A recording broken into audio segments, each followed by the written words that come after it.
Ciao a tutti da Sergio all'anagrafe, Sergionet sulla PS. Mi sono lasciato convincere da Johnny, un amico che saluto, hi my friend, a comprare questa Honda Civic anche se all'inizio non ero proprio molto interessato. E facevo male, perché quest'auto si è rivelata parecchio interessante. Ad oggi l'ho portata solo su Tokyo, ma non escludo che a breve la possa portare anche su altri circuiti, perché mi ha dato delle notevoli sensazioni positive. Però diciamo la cosa molto ganza di quest'auto è che praticamente è contemporanea, è nata, l'hanno fatta uscire a fine anno, fine 22, fine 2022, per cui sostanzialmente è molto recente. E dalle prove che hanno fatto effettivamente hanno decretato la consacrazione anche prima della vera e propria messa in vendita dell'auto stessa. È alla sesta generazione della variante sportiva della Civic, ha di base 329 cavalli e ha una bellissima accelerazione visto che va da 0 a 100 in 5 secondi e 4. E il dulcis in fundo, tra virgolette, costa solo 55.000 euro. E quindi anche questo è stato un bel apprezzamento da parte del pubblico, che ne ha decretato appunto la notevole consacrazione. L'unico dubbio, diciamo, è che per questa versione sportiva è l'ultima auto che la Civic ha prodotto con versione del motore non ibrida, quindi da ora in poi il resto saranno tutte ibride.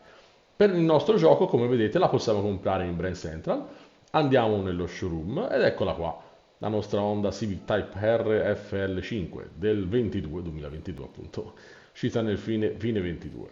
È una bella auto, una bella, come dice anche il nostro amico, sinceramente è molto duttile, diciamo positiva sia a livello di guida, sia a livello di accelerazione, tenuta di strada e tutto, per cui è una bella auto da comprare senz'altro. Una di quelle nuove della versione della nuova release della patch 1.38 e la acquistiamo, c'è diverse colorazioni, non tantissime, ce n'è 5, ma tanto poi come al solito ci mettiamo la livrea che preferiamo, per cui non ci sono problemi. Non costa tanto, quindi con 50.000 crediti si compra, per cui si può andare abbastanza tranquillamente, leggeri, senza dover pensare a fare troppi crediti.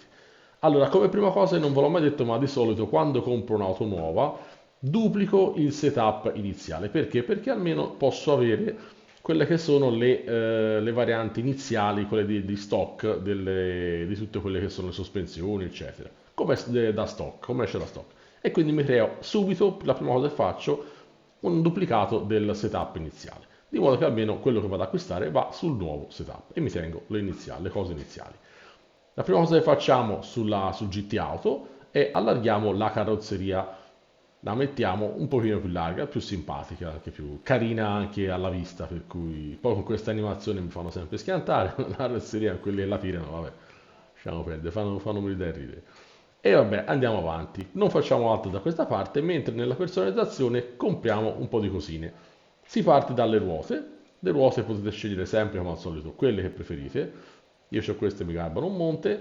Metto le 19, larga come larghezza cerchione e larga come eccentricità. E si va avanti. Andiamo a prendere quello che riguarda poi le parti personalizzate, l'avantreno tipo B. Di solito metto sempre il tipo B, qualche volta metto il tipo A, vai, promesso. Tipo B anche dei fianchi e sull'alettone ho messo, pensavo anche al tipo B, però il tipo A sinceramente mi piaceva anche perché sembrava proprio, riporta un po' quello della Giulia, dell'Alfa Romeo, era simpatica. Ho lasciato quello, dai, era carino. Di qua ovviamente la gabbia di sicurezza tipo C e nient'altro, qui si può andare, si passa avanti, oltre che per chi vuole cambiare la livrea. Ora, da qui, da GT Auto, passiamo al negozio della messa a punto e vediamo un po' cosa c'è da comprare per settarla bene. Allora, riduzione peso 1 e le sport dure. Poi l'albero a cama ad alto sollevamento, aspettate un secondo perché da Suprema, come avevo già detto, si va a comprare questo, l'albero a cama tutto col sollevamento S. Ci siamo qui, compriamo anche le bielle e pistoni e vedrete che qua abbiamo questo automaticamente già acquistato. Quindi ovviamente andiamo a prendere quello meglio. Riduzione peso 2, limitatore potenza e zavorra sempre e comunque. Computer personalizzabile sì. Il turbocompressore a regimi elevati, prenderemo quello a regimi elevati. LSD personalizzabile. Attenzione, rapporto marce manuale personalizzabile, non da corsa. Compreremo questo, non quello da corsa. Aumento rigidezza carrozzeria e riduzione del peso fase 3. Andiamo avanti e andiamo di qua nel reparto corse e compriamo il sistema anti-lag, abbiamo preso il tubo compressore, marmitta, filtro e intercooler da corsa. Nella parte dei freni, le pastiglie dei freni appunto da corsa, uno dei due kit come al solito, scegliete quello che volete. Di qua acquistiamo le sospensioni personalizzabili e il controllo e bilanciamento freni. E qui ci fermiamo. Se volete potete comprare l'adattatore angolo di sterzata, io l'ho comprato, comunque questo è ininfluente, non fare l'IPP e qui abbiamo detto abbiamo comprato quelle due cose. Andiamo avanti e andiamo finalmente a vedere il setup da portare su Tokyo per ottenere il massimo da quest'auto. Allora, setup. Come abbiamo visto abbiamo comprato le gomme sport dure e sono quelle che poi utilizzeremo in tutta la gara. Eccoci qua. Allora, queste sono le sospensioni da mettere e il differenziale da settare, da tenere. In deportanza l'anteriore 79 con la invece 260 il retrotreno. Qui abbiamo la zavorra che la portiamo tutta sul retrotreno, retrotreno. Tocchiamo un pelino il limitatore, 2,90 la velocità massima di punta con questi settaggi per l'auto. Ok, andiamo avanti, qui abbiamo comprato regimi elevati e si usano, useremo il sistema anti-lag forte e intercooler da corsa, tutto quello che abbiamo comprato sostanzialmente lo troviamo qua. Nel bilanciamento del controller freni lo vedete a meno 5, quindi tutto sull'avantreno perché è sbilanciato parecchio in avanti. Di qua quello che abbiamo comprato, non c'è la frizione volante da corsa, e beh mettiamo l'adattatore angolo di sterzata, ok? Facciamo partire, riaccompaio così vi spiego un secondo la strategia di Tokyo. Vi spiego la strategia mentre appunto vi faccio vedere un po' per cambiare il giro più veloce. Quindi, allora, partiamo, come vedete parto a mappatura 1, vi dicevo appunto vi faccio vedere il giro più veloce così potete dare un'occhiata a quello che faccio io di staccato eccetera, per migliorarlo ovviamente, non per presunzione, l'ho sempre detto. Quindi, dicevo la strategia, mappatura 1 tutta la gara, faremo un unico pit stop a metà gara, praticamente alla fine del sesto giro precisa, e cambieremo le gomme e faremo il piano di benzina. Quindi molto molto tranquilla, molto semplicemente, niente di più, niente di meno. Ovviamente per Tokyo, soprattutto per i nuovi, come si fa a ottenere il bonus gara pulita? Semplicissimo. Non fatevi tamponare, non tamponate mai gli avversari, soprattutto nel primo e nel secondo giro, perché sarete molto tentati perché siete proprio testa a testa.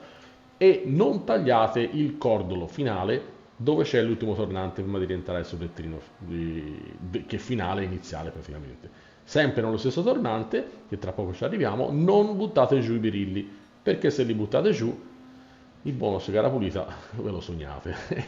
E come dico sempre, tra 5,50 e 8,25 c'è quasi 300.000 crediti che come vedete sarebbero 6 per 5,30 sarebbero 6 macchine di questa qui.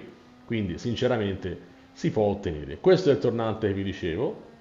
In questo tornante i birilli di fronte non dovete mai per nessuna ragione buttarli giù, eccoli qua.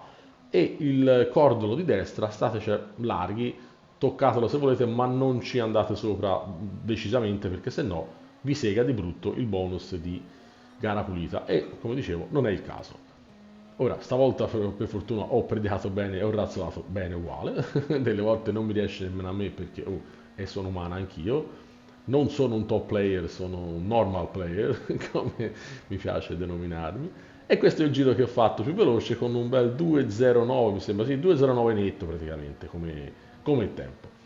Come vedete siamo ora, vi porto alla fine, vedete sono il carburante preciso, le gomme si consumano un po' quelle anteriori, per cui si potrebbero anche non cambiare durante il pit stop, ma io sinceramente l'ho cambiata, almeno sono andato un po' sul sicuro, dai, non volevo tanto tempo ce n'era, si chiude abbastanza velocemente, vedete 26,50 è tranquilla, 45 secondi sul secondo, per cui problemi in questa gara non ce n'è. Quindi, risalutando il nostro amico Johnny, che ringrazio per avermi dato la possibilità di sfruttare quest'auto nuova, vi lascio un bel replay dove ero testa a testa con l'amico Gallo, Valerio Gallo, e vi dico, spero che vi sia stato d'aiuto questo video un po' per, come spunto, come aiuto per quella che è la possibilità di usare quest'auto a Tokyo. Non escludo che porterò anche quest'auto in altri circuiti, ci devo un po' pensare un po'. E nulla, se volete lasciare un pollicione fatelo pure, come al solito. Se volete iscrivervi al canale va benissimo, ricordatevi di attivare la campanellina per rimanere un po' informati su tutte le uscite che pubblicherò di volta in volta. Se avete qualche dubbio, qualcosa da proporre, qualche auto, qualche evento che non vi torna, scrivetemi pure, social, WhatsApp, dove volete, anche nei commenti. Nei limiti del possibile rispondo sempre a tutti e cerco per quello che so di rispondere, se no c'è la community, in qualche maniera facciamo. Ragazzi, un saluto ancora a tutti, ringraziamento a tutti e ci vediamo al prossimo video. Ciao a tutti da Sergionet.